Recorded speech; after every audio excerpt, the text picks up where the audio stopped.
오늘 아침 일라디오. 안녕하십니까. 오늘 아침 일라디오 아나운서 오승원입니다. 오늘 이태원 참사 2주기를 맞는 날인데요. 159명의 희생자를 기억하고 애도하는 유족들과 시민들의 추모 열기가 이어지고 있습니다. 그날의 충격과 슬픔을 회복하기엔 아직도 많은 시간이 필요하겠죠. 지난달에 활동을 시작한 이태원 참사 특별조사위원회를 통해 풀어야 할 진상규명의 과제들도 남아있는데요. 과연 그 사이 우리 사회는 얼마나 안전해지고 있는지 거듭 되묻게 됩니다. 지난 주말에도 한 지자체에서 상권 활성화를 위해 마련한 행사에 수많은 인파가 몰리면서 자칫 대형 사고가 발생할 뻔했다는 논란이 빚어졌는데요. 민원이 발생하고 또 경찰이 행사 중단에 나서면서 다행히 안전사고로 이어지진 않았지만요. 여전히 불안이 곳곳에 잠재돼 있고 안전관리에 소홀하다는 인상 받게 되죠. 이런 안전사고를 비롯해서 갈수록 재난이 다양해지는 만큼 평소 인력과 시스템을 갖추는데 더 많은 투자가 필요하고 대비하는 게 중요한데요. 근데 시간이 지나면 또 언제 그랬냐는 듯 기본조차 소홀한 안전 불감증이 도지곤 하는 게 아직도 갈 길이 먼 것 같습니다. 부디 다시는 이태원 참사 같은 일이 발생하지 않도록 거듭 다짐하고 또 개선해 나가야겠죠. 10월 29일 화요일 오늘 아침 일라디오 출발합니다.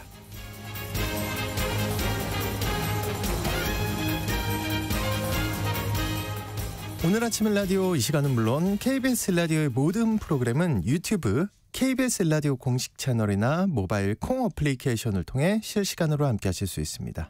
화요일인데요. 해외 농업 소식 살펴보고요. 텃밭 가이드 시간에는요. 일거리가 줄어드는 계절에 접어들고 있는데요. 농사 공부에 도움이 되는 책을 추천해 드리겠습니다. 텃밭 농사에 대한 궁금증이나 질문 있으시면 지금부터 문자 보내주시죠. 단문 50원, 장문 100원이 드는 유료 문자 샵 9730으로 보내주시기 바랍니다. 유익한 정보와 살아있는 이야기가 있습니다. KBS 오늘 아침 일라디오.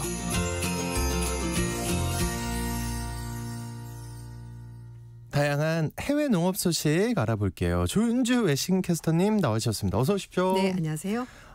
미국의 대형 패스트푸드 업체인 맥도날드의 햄버거가 대장균에 오염돼서 사망자까지 나왔는데 네.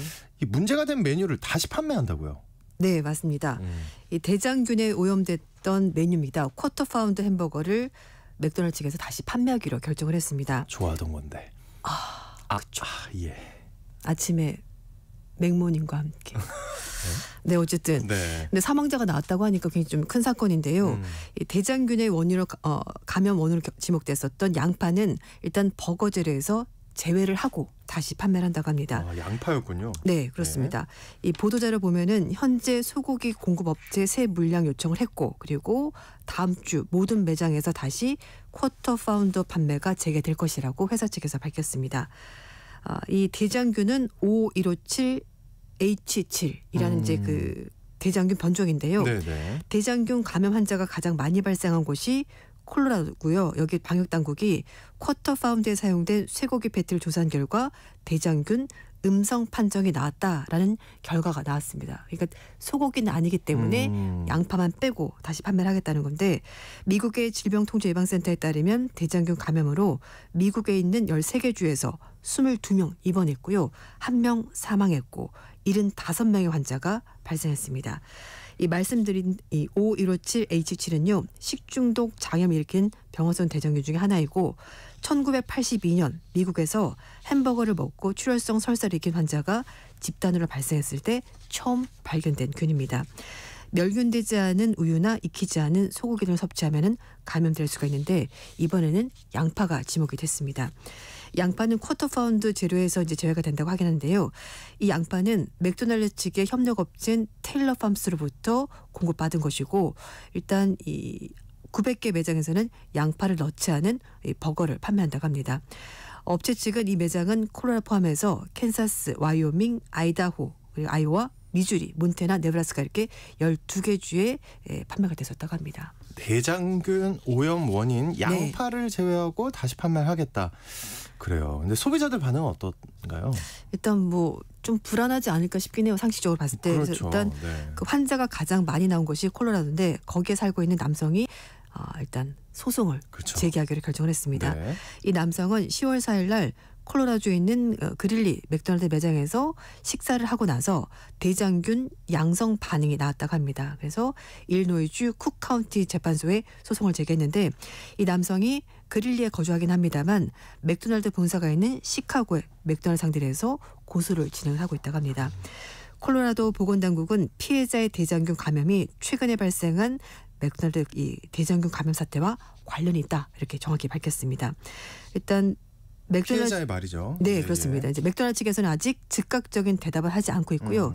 질병통제예방센터와 사태의 원인 파악하기 위해서 일단 양파와 패티 모두 다 조사를 벌이고 있습니다.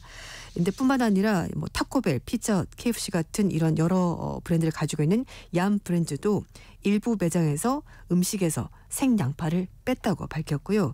다른 햄버거 체인 측에서도 테일러 팜스의 양파를 폐기 조치하고 다른 업체로부터 양파를 제공받고 있다 이렇게 설명을 했습니다. 한편 우리나라 식품의약품안전처는 미국의 맥도날드 햄버거 식중독 발생 원인으로 지목된 테일러 팜스의 생양파가 국내에는 최근 2년간 수입된 적이 없었다라고 설명을 했습니다. 네, 어쨌든 조사 결과부터 나와야 하는 게 아닌가 싶은데 안심해도 될지 좀 불안하고 우리나라는 다행히 최근 2년 동안 그 회사의 양파를 수입한 적이 없다. 그죠? 국내산 양파를 쓰고 있다고 합니다. 네. 자, 그리고 우리나라 대학생이 파키스탄을 방문했다가 모기가 옮기는 댕기열에 감염돼서 사망했다고요. 그렇습니다. 네. 이 파키스탄 주재 한국 대사관에 따르면 서울에 있는 한 대학교에 다니는 대학생인 A 씨가 지난 22일 날 파키스탄 동부 라우레 한 병원에서 댕기열로 사망했다고 밝혔습니다. 예. 지난 9월 말에 개인적인 용무로 파키스탄에 들어갔다고 하는데요.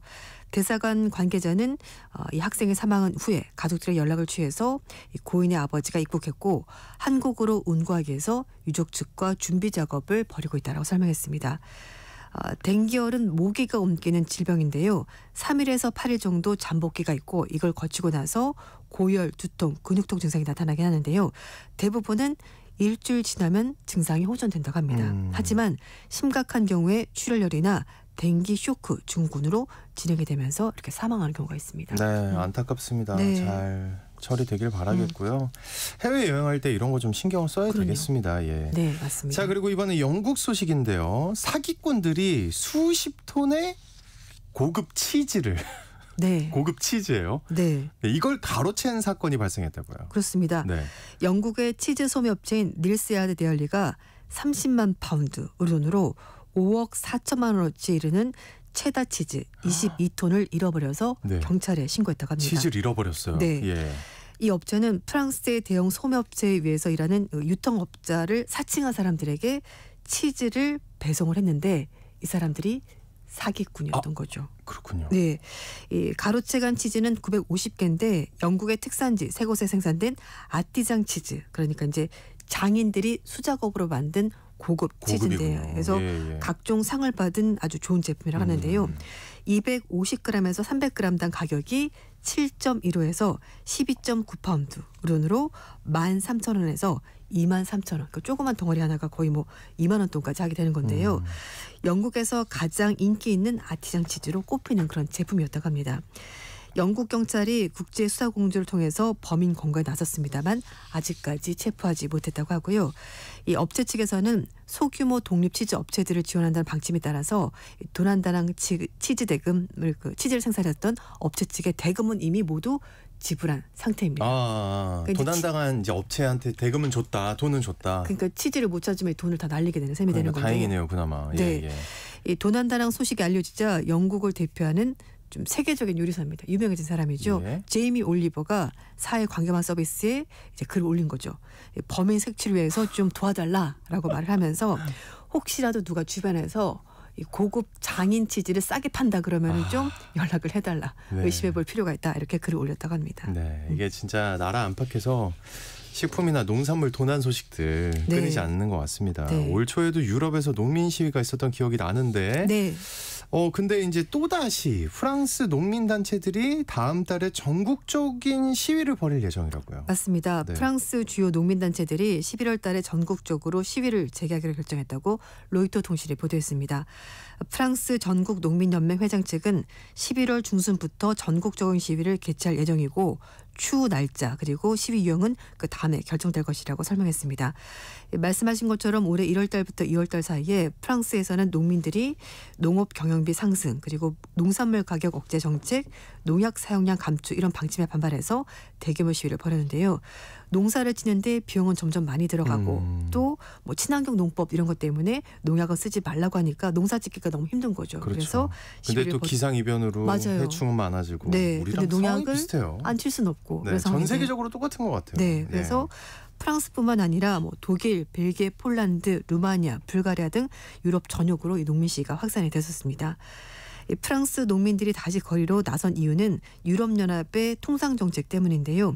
물론 이렇게 이제 외부적인 환경도 있긴 합니다만 남미 공동시장 메르코스르와 자유무역 협정 체결하는 것 때문에 더 불만이 커지는 건데 농민들 입장에서는 유럽연합의 생산 기준을 충족하지 못하는 남미 지역의 저가 농산물이 유럽 국가에 수입이 되게 되면 국내 농민들이 큰 타격을 입게 되니까 절대 반대다라면서 다음 달에 시위를 다시 한번 한다고 합니다. 이거는 한국사는 저도 알겠습니다. 네, 이건 100% 타격이죠. 그렇죠, 맞습니다. 예. 억울하겠네요. 네. 우리한테는 되게 엄격한 기준을 하고 제시하고 예, 이 지금 메르코스스, 아르헨티나, 브라질, 파라과이, 우루과이 여기서 이제 수입할 때는 그 기준 안 지킬 거 아닙니까? 그렇죠, 좀 느슨하게 해주겠죠. 그 그 이제 또 하나는 소비자 입장에서는 검역만 잘 되고 그렇죠. 규정만 잘 사실. 지킨다면은 좀 싼 싸게 사고 싶다라는 마음이 있겠죠. 이중적인 마음이죠. 네, 그렇죠? 맞습니다. 자, 중국에서 식품 위생 논란이 불거졌는데 이번에는 정육점이라고요. 네, 네. 뭐 이 뉴스 보신 분들도 있을 건데요. 제가 네. 아침이라서 조금 이 뉴스... 우리 청취자들은 마음이 강한 분들이에요. 네, 가시죠. 네, 알겠습니다. 예, 자극적인 거 좋아합니다. 일단 MC가 그거 좋아해요. 와주세요. 무슨 내용입니까? 다 준비가 되어 있습니다. 라오닝성 선양에 있는 한 정육점에서 쥐 한 마리가 그 고기가 담겨 있는 쟁반 위로 올라가서 식사를 하는 모습이 포착이 된 거예요. 쥐가요? 네. 그렇군요. 네, 그래서 네. 이게 이제 SNS에 올라오면서 파문이 커졌고 해당 정육점 그 주인 얘기는 직원이 자리를 비운 사이에 쥐가 들어왔다. 위생을 개선하겠다. 이렇게 사과를 했습니다. 저 근데 우리 PD가 못 견뎌하는 것 같아요. 짧게 하고 다음으로 가다. 알겠습니다. 그래서 이제 누리꾼들도 마찬가지예요. 네. 잊을만 하면 이렇게 저도 지금 얼굴이 빨개졌습니다. 식품위생 논란이 자꾸 불거지니까 믿을 수 있냐라고 얘기를 하고 있고요. 중국 당국도 무관용으로 대처하겠다라고 여러 차례 경고했습니다만 그럼에도 불구하고 이렇게 계속해서 식품위생 논란이 벌어지고 있는데 이전에도 여러 차례 쥐가 이렇게 아니요, 이전 얘기하지 마세요. 그리고 이제 그 전에는 앞으로 잘한대죠? 네. 그리고 전에 뭐 너무 큰 사건이긴 합니다만 중국의 대표적인 맥주 업체에서 그 맥주 원료 보관하는 장소에서 한 남성이 굉장히 비위생적인 일을 해가지고 그것 때문에 또 한때 중국 맥주 마시지 않는다고 해서도 있었습니다. 네. 네. 갑자기 땀이 나네요. 저 마음 약한 것 같아요. 네. 보기엔 그렇게 보지 않습니다. 살살 부탁드릴게요. 네, 알겠습니다. 자, 중국 소식 하나 더 보겠습니다. 중국 정부가 후쿠시마 원전 오염수 해양 방류 이후에 중단했던 일본산 비단 잉어를 다시 수입할 것 같다고요. 네. 중국에서 일본산 비단 잉어가 굉장히 인기가 좋다고 합니다. 그런데 이제 후쿠시마 원전 오염수 해양 방류를 하면서 일본 측에서 중국이 이제 이걸 문제 삼으면서 일본산 비단 잉어 수입 중단했었거든요. 다시 재개할 것으로 보입니다. 지난주에 중국 당국이 일본 니가타현, 후쿠오카현, 히로시마현 등에서 생산되는 비단 잉어 양식장을 검역을 실시하는 시설을 인정했다는 건데 그러니까 검역을 해서 들어올 수 있다라는 그런 조치가 되는 겁니다. 약 1년 만에 일본산 비단 잉어의 중국 수출길이 다시 열린 건데요. 실제 수출을 위해서는 합의된 위생 조건, 검사, 검역 절차가 필요하다고 일본 언론들이 보도했습니다. 후쿠시마 원전 오염수 이제 방류 때문에 벌어진 일이라고 하는데요. 네. 지난달에 중국은 일본과 당국 간 협의를 통해서 금지했었던 일본산 수산물 수입을 단계적으로 재개하겠다고 입장을 밝혔습니다. 대신 국제 원자력 기구의 규정 안에 바닷물, 수산물 추가 조사가 필요하다라는 조건을 달긴 했습니다. 2022년 수출액이 12억 엔에 달했다고 하는데요. 그러나 중국 당국이 검역을 실시하는 일본 내 시설에 대한 갱신 절차를 진행하지 않으면서 작년 11월 달부터는 수출이 다 중단됐었다고 합니다. 자, 마지막 인도 소식이 들어와 있는데요. 인도의 야무나 강이 그 유독성 거품으로 뒤덮였는데 이게 산업폐수 또 생활하수 때문에 만들어진 거품이었다고요. 네, 맞습니다.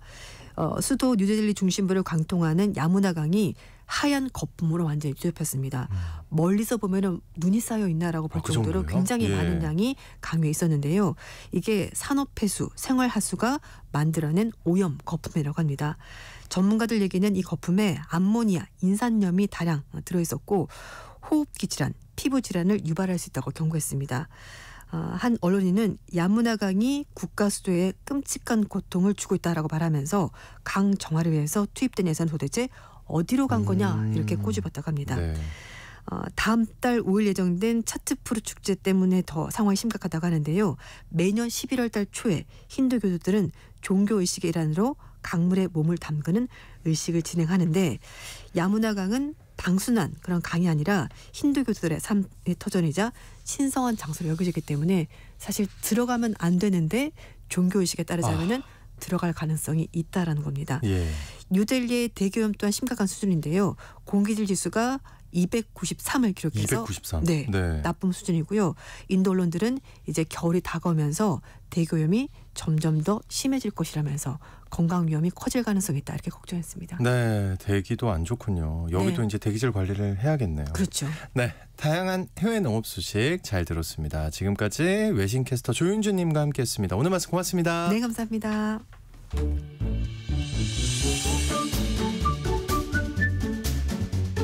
아침을 여는 기분 좋은 습관.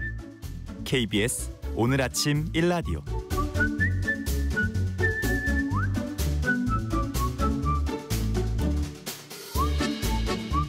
도시농부들의 텃밭 가이드 수원 씨앗도서관의 박영재 관장님과 함께합니다. 관장님 어서 오십시오. 네, 안녕하십니까. 기아 타이거즈의 우승을 축하드립니다. 네, 감사합니다. 게임 보셨겠네요 어제. 네, 봤습니다. 자랑스럽습니다. 어쩐지 오늘 들어오면서 표정이 굉장히 좋으십니다. 또. 자, 여러분 오늘 텃밭과 관련해서 궁금한 점이 있으시면요. 단문 50원, 장문 100원이 드는 유료 문자 샵 9730으로 지금 바로 문자 보내주시기 바랍니다. 자세하게 답변해 드릴게요. 자, 이제 뭐 기아 타이거즈도 우승을 했고 이제 10월 얼마 안 남았습니다. 근데 지금 딱 좋다는 생각이 들어요. 날씨가 덥지도 않고 춥지도 않고. 관장님 어떻게 뭐 기분 좋은 일의 연속이시죠? 지금. 날은 좋고요. 네. 네. 이런 날 좋은 날은 보통 이제 가을이 독서의 계절이라고 하잖아요. 네. 근데 요즘은 여행철이라는 말이 더 어울리는 것 같습니다. 여행하기 좋다. 네, 주말이면 도로에 관광차들이 가득 차서 아주 교통체증이 일어나고 있는 정도인데요. 기온도 활동하기 적합해서 야외 활동이 많은 시기입니다. 밭에 있는 작물들도 성장에 적당한 기온 때문인지 겨울이 오기 전 마지막 힘을 내서 자라고 있습니다. 1년 가운데 온난화가스라고 하는 이산화탄소가 가장 낮은 달이 10월이라고 합니다. 그래요? 네. 네. 다 식물체로 또 과일로 열매로 이렇게 가 있는 상태잖아요. 이제 우리가 11월이 되면 이제 그걸 꺼내서 소비하면서 다시 또 이제 증가하게 되겠죠. 야, 10월이 그 말씀을 들어보니까 정말 좋은 계절인 것 같은데, 근데 이제 추위를 앞두고 있지 않습니까? 네. 네. 장기 일기예보상으로 다음 주 초 정도 되면 최저 기온이 0도 가까이 이렇게 예보되고 있는데요. 네. 된설이가 올 그런 지역도 있을 것 같습니다. 그래서 좀 수확을 앞당기거나 보온에 필요한 조치를 해주시기 바랍니다. 네. 이때쯤 되면 관장님이 이제 공부를 시작한다 이렇게 말씀했던 기억이 나는데 올해도 어떻게 공부 준비하고 계신가요? 네. 그동안은 이제 주경야독 밤에는 낮에는 일하고 밤에는 이제 책 읽고 이런 것이었는데 이제 본격적으로 겨울 공부를 준비하고 있기도 합니다. 저에게 어떤 책으로 농사 공부를 해야 하는지를 묻는 분들이 많아요. 참고로 제 아내가 과학을 공부하는 사람이라서 거실 3면이 모두 책으로 둘러싸여 있습니다. 그러세요? 예. 그리고 제가 토종 씨앗 수집하러 다니는 것만큼 책 수집에 열광이 분이 또 제 아내라서 식물과 관련된 책이 있으면 우선적으로 이렇게 구매를 해서 저한테 소개를 해요. 네, 그래서 식물과 관련한 책이 제가 주로 읽는 책들입니다. 단편적으로 이게 잘 키우는 법과 같은 기술서들이 많은데 저는 이제 방송을 통해서 이제 이유라든지 원인이라든지 이런 것도 원리라든지 이런 걸 알려드려야 돼서 이런 단행본이라든지 대학 교과서라든지 이런 것 같은 걸로 이제 원리라든지 이유를 찾는 그런 책들을 주로 읽고 있습니다. 어떻게 좀 읽을 만한 책을 좀 추천해 주세요, 원장님. 네. 청취자 여러분들에게 책 몇 권을 소개해 드리려고 하는데요. 나온 지는 10년이 넘은 책을 먼저 소개해 드리도록 하겠습니다. 텃밭농사 입문자용으로 이렇게 권할 만한 책인데요. 청년들과 농사를 하다 보면 이 책을 보고 농사에 대한 관심을 갖기 시작했다는 사람들이 많았습니다. 좋은 책인데요. 그런 거면. 그만큼 쉽고 재미있게 또 만화 형태로 되어 있는 텃밭 매뉴얼이 있습니다. 네. 제목은 나의 애완텃밭 가꾸기라는 책입니다. 애완동물이 아니라 애완텃밭. 네. 나의 애완텃밭 가꾸기. 반려동물, 네. 반려동물 또는 이제 애완동물이라는 용어를 들어보긴 했겠지만 애완텃밭이라는 이름은 좀 생소할 텐데요. 네. 동물은 돌보고 함께 산책하고 하는 데 있어서 좀 반응이 빠르죠. 그리고 생존을 위해서 스스로 무언가를 주도적으로 하지 못하는 것이 특징인 반면에 식물은 재롱을 피우지도 못하고 반응 속도도 느리죠. 그렇지만 스스로 살아가는 기특한 면이 있는 것이 또 특징이라고 할 수 있습니다. 이 책의 저자인 이학준 씨는 신혼 시절 농사를 농사 선생님들로부터 배우면서 저도 그중에 한 명이었는데요. 네. 겪은 에피소드를 쉬운 만화 그림과 재미있는 글로 잘 설명하고 있습니다. 농사에 입문하시는 분들에게 적극적으로 추천하는 책입니다. 나도 애완텃밭을 가꾸고 싶다는 마음을 불러일으키는 책입니다. 이 만화에 나오는 컷 중에 제 얼굴 비슷한 그림도 나오니까 한번 찾아보시기 바랍니다. 그러면 그 관장님이에요? 네. 이야. 어려운 농사 용어를 아주 쉽게 이렇게 접근할 수 있게 하는 책입니다. 좋습니다. 네. 또 이게 관장님을 찾아보는 재미도 있을 것 같고 다시 한번 제목을 말씀드리면 나의 애완텃밭 가꾸기라는 책입니다. 자, 그리고 또 어떤 책을 읽으면 좋을까요? 다음 책은 안종수 선생님이 지으신 자연순환 육무 육기 육락론이라는 책입니다. 좀 어렵죠? 굉장히 특이한데요? 네, 좀 두껍기도 하고요. 부제로 자본주의 안에서 자연순환 농사로 나만 잘 먹고 잘 살기라는 부제가 달려 있습니다. 외부에 의존하지 않고 스스로 자재와 농기구까지 만들어서 보령에서 농사를 하고 계신 저자의 경험들이 잘 녹아 있습니다. 육무, 육기, 육락이라고 했는데 없어야 될 것 6가지 또는 6가지 기계는 또 무엇이고 그리고 6가지의 즐거움이 무엇인지는 책을 통해 한번 만나보시기 바랍니다. 재밌네요. 미진님이 안 그래도 딱 이렇게 저장을 해두시는 거 보니까 지금 관심을 갖고 계신 분들이 많은 것 같은데 네. 한 권 혹시 더 소개해 주실 책이 있을까요? 어떤 게 있을까요? 지금까지의 책들은 농사에 대한 비전공자들이 쓴 책인데 반해서 다음에 소개해드릴 책은 농촌진흥청에서 오랫동안 근무하셨던 전공자분의 책입니다. 흙에서 시작하는 농사과학이라는 책입니다. 농촌진흥청에서 은퇴하시고 이완주 토종병원을 설립해서 농사와 관련한 교육활동을 그리고 농사 현장 방문 지도에 적극적으로 참여하고 계신 이완주 선생님이 쓰신 책인데요. 이완주 박사님이시죠. 네. 이완주 박사님 쓰신 거고요. 이완주식 영어 해설에서는 비유를 통해서 흙 속에서 못된 짓만 골라 하는 깡패와 이 깡패를 내쫓는 경찰로 농사에서 어려운 용어인 수소이온이라든지 석회, 규산질 비료들을 잘 설명해주고 있습니다. 네. 근데 또 책을 읽는 게 익숙지 않은 분들이 있으실 텐데 그래도 책을 읽는 게 필요하겠죠. 네. 예. 요즘은 책보다는 유튜브와 같은 영상 매체를 통해서 그렇죠. 공부하시는 분들이 편하니까요. 굉장히 많습니다. 예. 농사와 관련된 영상들이 굉장히 많아서 같은 주제를 가지고도 서로 달리 말하는 분들도 계시고 그래서 따라했다가 실패를 맛보는 분들도 많습니다. 그 이유는 영상에서는 많은 내용을 담아낼 수 없기 때문에 생략하고 넘어가는 경우가 많기 때문인데요. 소개한 책들을 읽으시고 어느 정도 기초 실력을 갖추고 이런 영상들을 통해서 경험담을 들으시고 그 빈 여백들을 찾아서 자기 것으로 만드는 노력도 필요해 보입니다. 네. 그리고 관장님도 온라인으로 이 시약 공부를 할 수 있도록 프로그램을 준비하고 계시다면서요. 예.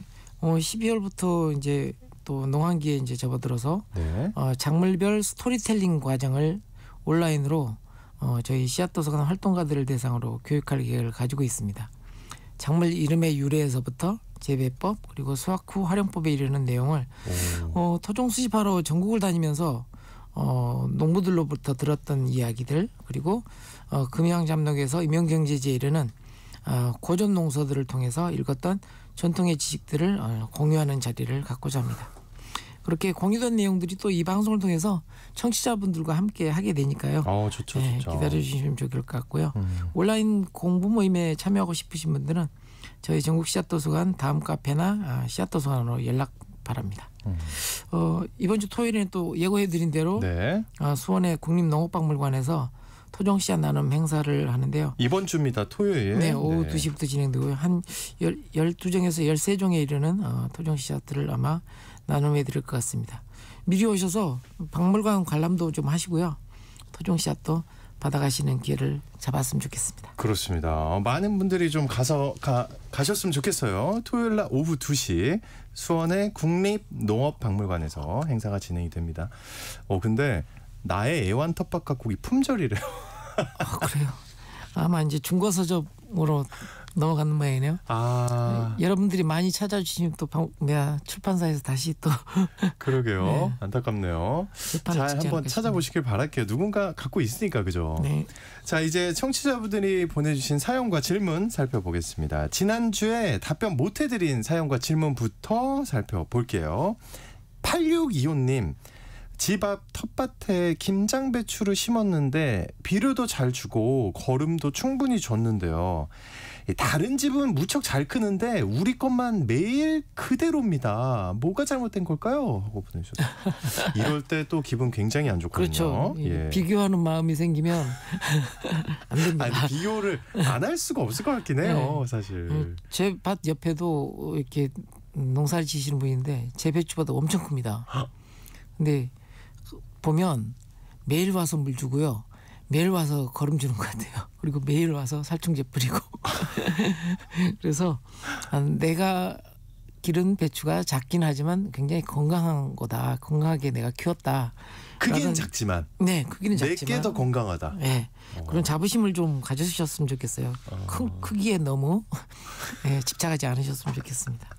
그리고 앞으로 또 시간이 좀 남아 있으니까 또 성장기가 남아 있습니다. 이게 그러니까 한마디로 방법이 없다는 거잖아요. 네. 속상하지만 좀 우리가 다른 쪽으로 좀 생각을 바꿔야 한다. 네. 그죠? 네, 크기에 너무 집착하지 말자. 저 8625님 힘내시길 바랄게요. 더 좋은 게 있으니까요. 그죠? 3310님 경남 고성군에서 조그맣게 텃밭 하는데요. 이 두더지가 자꾸 땅굴을 파는데 이거 대처 방법 있을까요? 하고 보내주셨어요. 네, 우리가 이제 친환경으로 농사 짓는 농사가 퇴비를 주로 이제 넣는 그런 농사라서 이런 유기물이 들어가면 당연히 땅 속에 이제 지렁이가 많이 생깁니다. 그걸 또 분해자의 역할도 하면서 네. 이런 또 지렁이를 또 먹기 위해서 두더지가 오기도 하고 또 뱀도 옵니다. 네. 근데 이제 이런 문제를 해결하기 위해서는 이 방송을 통해서 몇 번 소개해드린 적도 있는데 바람개비를 세우는. 바람개비. 네. 예. 땅이 진동하면 싫어한다고. 네, 두더지가 굉장히 예민해서 싫어하거든요. 그래서 제 주변 텃밭에는 바람개비가 굉장히 많이 돌아가더라고요. 네. 그 작은 거 말씀하시는 네네. 거죠? 옛날에 그 수수깡으로 만들던 그런 사이즈. 네, 그렇죠. 한 뼘 정도 되는. 네. 예. 두더지 때문에 일부러 또 뭐 쥐약 넣는다든지 그런 것보다는 오히려 그런 방법을 쓰시면 좋을 것 같습니다. 네. 보기도 예쁘게 만들어 놓으시면 좋죠. 1809님 벼가 황색으로 변한 후에는 광합성 작용을 하나요? 하고 물어봐 주셨네요. 네, 가을 되면 이제 잎들이 황색, 그다음에 뭐 붉은색 뭐 이렇게 바뀌게 되는데요. 그것도 엽록체와 마찬가지로 광합성을 하는 색소체의 일종입니다. 그러니까 어느 정도 합니다. 그렇지만 이제 기온이 떨어지면 기온 때문에 오히려 광합성이 이제 중단되는 그런 것을 볼 수가 있습니다. 기온이 더 중요한 거네요. 네. 하기는 한다고. 알겠고요. 4407님. 마늘은요 언제까지 심어야 하나요? 하고 물어봐 주셨어요. 네, 마늘은 땅에 올기 전까지 하시면 됩니다. 괜찮다. 네. 예. 그래서 영하 기온이 예보되기 전에 이렇게 심으시면 되고요. 이제부터 심는 것들은 되게 이제 좀 빨리 한지형, 심어야 되지 않나요? 예. 이제 난지형 벌마늘이라 그래서 난지형은 이제 추석쯤에서 10월쯤에 심는데요. 이제 뭐 한지형은 뭐 지역에 따라서는 12월에 심는 경우도 있습니다. 그래요? 네. 예. 그러니까 땅이 꽁꽁 얼기 네. 전에는 다 심어도 된다는 말씀이시죠. 한지형 같은 경우는. 네. 알겠습니다. 955님. 서리도 안 맞았는데 고구마를 캐보니까 썩어 있어요. 이거 왜 그럴까요? 물어봐 주셨네요. 네. 가을 들어서 이제 밭이 좀 습한 지역 같은 경우는 물 빠짐이 좀 덜하거나 이러면 고구마가 썩습니다. 그래서 서리하고 무관하게 이렇게 썩은 것들이 나오니까 잘 골라내서 이렇게 소비하시고 저장을 하시면 좋을 것 같습니다. 네네. 물 빠짐과 관련이 있다. 네. 4939님. 약을 안 쓰니까 점점 농사가 어렵습니다. 혹시 목초액 사용법 그리고 은행 자리공 돼지감자 이용법 알고 싶습니다 하고 보내주셨어요. 네, 이건 방송 원고로 한번 모아서 해야 될 내용이긴 한데요. 네, 좀 이렇게 친환경으로 하려면 다양한 자재들이 이렇게 친환경 살충제, 살균제 또는 이제 제초제 역할을 하게 됩니다. 목초액이나 돼지감자 같은 경우는 이제 살충제 또는 이제 살균제 역할을 좀 하게 되고요. 은행도 이제 살충 또는 이제 벌레 기피제 이런 역할을 하고 자리공은 또 제초제 역할을 하거든요. 예. 네. 이거 되게 그래서- 많이 네, 그래서 내용이 많겠네요, 이거. 네, 예, 그래서 예. 한번 모아서 이 방송을 통해서 한번 정리해 보도록 하겠습니다. 네, 4939님 지금 당장은 저희가 답변을 해드리기 내용이 좀 너무 많아서요. 좀 기다려주시면 저희가 준비하도록 하겠고요. 7055님 깨씨 등 작은 씨앗을 파종하기가 쉽지가 않습니다. 혹시 좋은 기구나 방법이 있을까요? 하고 물어보셨네요. 아마 이제 작은 씨앗들은 이게 흩어뿌림을 해야 되거든요. 근데 흩어뿌림을 하게 되면 씨앗이 너무 많이 낭비가 되고 그리고 씨앗을 골고루 뿌리기가 힘들어요. 쏠리죠 아무래도. 예. 그래서 옛날에는 씨앗 굵기만한 모래를 섞어서 이렇게 파종해서 골고루 이렇게 모래랑 씨앗이 같이 이렇게. 이런 방법도 있었고요. 요즘은 이런 흩어뿌림이 너무 씨앗을 또 많이 쓰니까 그래도 섞었다 하더라도 그래서 쓰는 방법이 조그만 병뚜껑에 구멍을 뚫고 그 씨앗이 나올 만큼 구멍을 뚫고 네. 병에다 씨앗을 담은 다음에 이렇게 톡톡 쳐서 이렇게 파종하는 그게 좋을 것 같은데요. 전뿌리법을 쓰고 있습니다. 네, 모래도 사실 좀 쉽지 않을 것 같고. 네. 할머니들이 이제 그걸 보고 바카스 농법이라고 이렇게 하시더라고요. 바카스 병에다가 했기 때문에. 이거 좋은 힌트네요. 예, 거기다 하면 편하다. 네. 예. 도움이 되길 바라겠습니다. 그리고 3844님. 시금치 지금 씨앗을 뿌려도 되나요? 여긴 갓김치로 유명한 돌산입니다 하고 보내주셨어요. 예, 여수면 아주 따뜻한 지역이라서 네. 지금이라도 씨앗 뿌리셔도 되고요. 시금치에 떡잎이 만세를 부리면서 나오고 그 다음에 그 사이에서 이제 본잎이 나오는데요. 본잎이 어느 정도 나와 있는 상태에서는 월동을 잘합니다. 그러니까 지금 돌산 여수 지역 같은 경우는 시금치 뿌리셔도 됩니다. 갓김치 얘기하니까 갑자기 먹고 싶네요. 근데 돌산 갓김치는 돌산 갓은 사실 토종 갓은 아니에요. 아 그래요? 네, 일본에서 나온 그런 갓 종입니다. 아 그렇군요. 몰랐던 사실입니다. 우리나라에서 유명해졌죠. 조세미님, 저는 농사를 짓지 않기에 마트에서 모든 식재료를 구매를 하는데요. 궁금한 게 올해 마트에서 구입한 모든 무가, 그러니까 무에서 쓴맛이 나던데 그 이유가 뭘까요? 그리고 혹시 김장철 이전까지 단맛이 나는 무를 구입할 수가 있을까요? 하고 물어봐 주셨어요. 네. 진짜 이런가요? 모든 무에서 지금 쓴맛이 나요? 우리 과일도 덜 익었을 때는 쓴맛이 나잖아요. 그렇죠. 예. 그와 같은 개념이에요.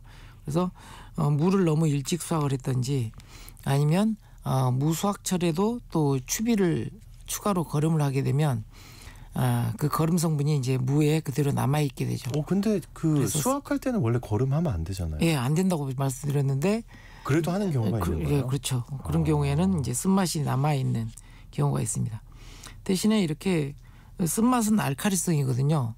알카리성을 중화시키려면 산을 넣으면 되죠. 네. 그래서 이렇게 쓴맛이 나면 약간 식초를 넣어서 이렇게 중화를 시키면 음식을 할 그렇게, 때. 예, 그렇죠. 쓴맛을 좀 경감을 시킬 수가 있습니다.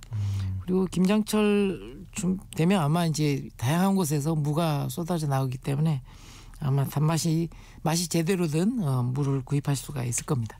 그 김장철 전에는 그러면은 단맛이 나는 물을 구입하기가 조금 어려울 수도 있겠네요. 근데 이제 조금만 양심적인 예. 농부들이 또 재배한 작물들은 또 있다. 예, 건강하게 나올 겁니다. 세미님 잘 찾아야 한답니다. 그 황주용님이 백태를 심었는데 열매가 아직 여물지 않았는데 좀 더 기다려 볼까요? 그리고 백태 수확 시기는 언제일까요? 하고 보내주셨어요. 네. 열매가 백태 아직, 중에서도 이제 6월태라고 하는 조생종이 있고요. 그다음에 그 외에 이제 그 장콩이라고 하는 이제 만생종 품종이 있는데 품종에 따라서 아마 6월태는 지금 아마 거의 다 걷어들이고 계실 거고요. 백태는 설이 맞기 전 또는 맞은 후라도 수확 시기를 맞을 수가 있습니다. 그래서 그래요? 예. 11월 중에 아마 수확하시면 될 것 같습니다. 11월 중에. 네. 2445님 가지가요 팔길이만큼 가늘고 길기만 해요. 모양이 저희가 생각하는 그 모양이 아니라 보기가 예쁘지 않은데 이유가 뭘까요? 하고 보내주셨어요. 요즘 나오는 가지들이 다 이렇게 길게 나오더라고요. 그래요? 예, 통통하지 않고 길게만 나와서 이게 아마 이제 익숙하지가 않은데요? 예. 옛날에는 좀 통통한 그쵸. 솥불 모양 뭐 이런 가지가 유행을 했는데 요즘에 나오는 가지들은 다 이 품종 개량을 이렇게 가늘고 길게 그래서 요리하기 그게 편리한지 어쩐지 모르겠는데 네. 그렇게 나오는 것을 이해가 안 되네요. 네. 많이 봤어요. 예. 그래서 좀 품종을 잘 선택을 해서 모양 예쁜 걸로 이렇게 또 종자 살 때 또 종자 표지에 열매 모양이 보이니까 좀 통통한 게 훨씬 더 육질이 풍성하거든요. 당연히 그럴 것 맛도 같은데. 풍성하고 그래서 요즘은 이제 동그란 가지를 이렇게 심는 분들도 따로 계십니다. 저도 이제 그거 심었는데요. 집에서 이렇게 가는 가지보다는 확실히 통통한 가지를 훨씬 더 좋아해요. 그러니까요. 보기도 그렇고 네. 왠지 맛도 더 있을 것 같은 느낌인데. 나중에 한번 씨앗 나눔할 때 네. 그런 통통한 가지 한번 나눔하는 기회를 갖도록 하겠습니다. 네, 기대해 주시고요. 아이고 시간이 벌써 이렇게 됐네요. 시간상 오늘은 여기서 마무리를 하고요. 답변 못 해드린 질문들은 저희가 잊지 않고 다음 주에 이어서 꼭 해드리니까 걱정하지 않으셔도 됩니다. 자, 텃밭 가이드 시간 지금까지 수원 씨앗도서관의 박영재 관장님과 함께했습니다. 오늘 말씀 고맙습니다, 관장님. 네, 감사합니다. 네, 선선한 가을 날씨가 이어지고 있는데요. 오늘도 흐리고 산발적으로 비가 내리는 곳들이 있다고 합니다. 하지만 여러분 기분 좋은 하루 되시고요. 전 내일 다시 인사드리겠습니다. 오늘 아침 일라디오 지금까지 아나운서 오승원이었습니다. 고맙습니다.